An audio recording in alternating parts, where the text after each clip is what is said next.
Welcome to A Mason's Work, the podcast where we review Masonic symbols and illustrate how they can be used to solve problems in everyday life.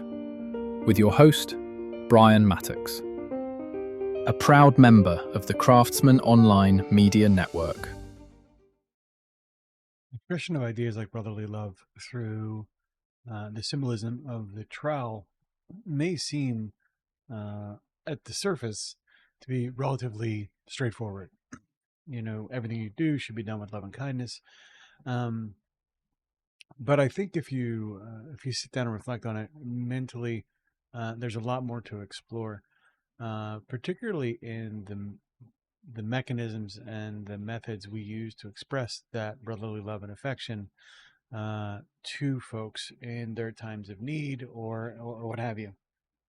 So today I'd like to lean in a little bit more on that conversation and talk about some of the ways we might express brotherly love in that context, such that we're not going to sort of go against what our intents are in terms of delivering that care.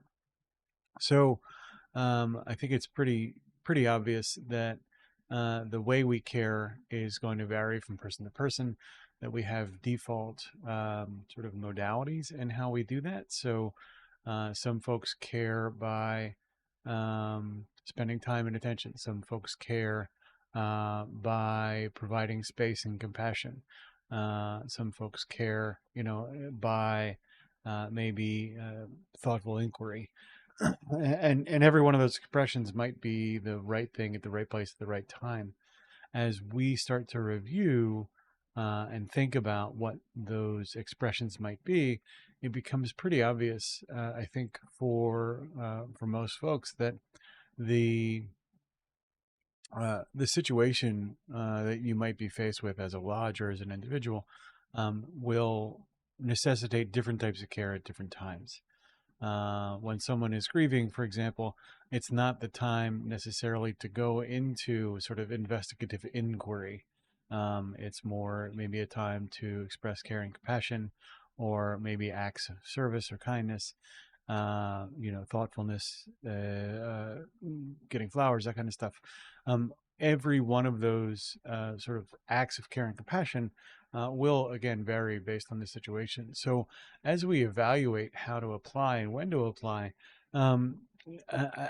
again, beyond the kind of surface level stuff, there's a lot more nuance here than I think we often give credit for.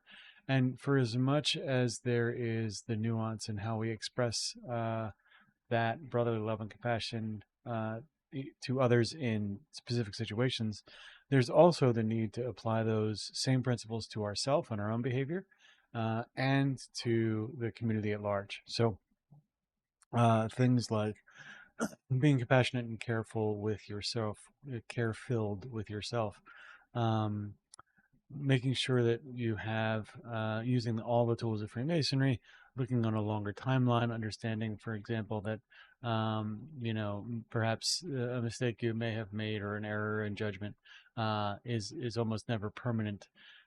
Those kinds of applications of care start to really make the trowel, which is such a kind of a one-stop shop for an easy concept, really contain a ton more nuance and a ton more careful sort of reflection required in its use.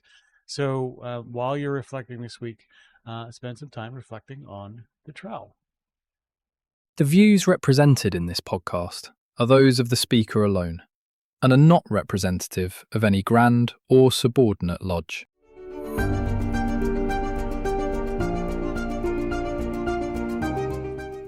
Hi, Brian here. I wanted to thank you so much for listening to this episode. If you have any suggestions or guidance for further episodes you'd like to see or hear, whatever the case may be, please don't hesitate to reach out to me at amasonswork.com, and we will try and incorporate your suggestions into a future recording. Thanks.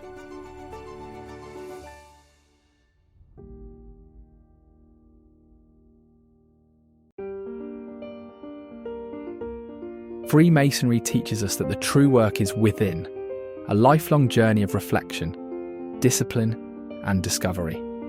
At A Mason's Work, we help Masons bring out their best selves through meaningful self-inquiry and symbolic practice. From personal reflection to lodge engagement, we offer tools that turn symbols into action. Visit us at amasonswork.com. The work is within. The time is now.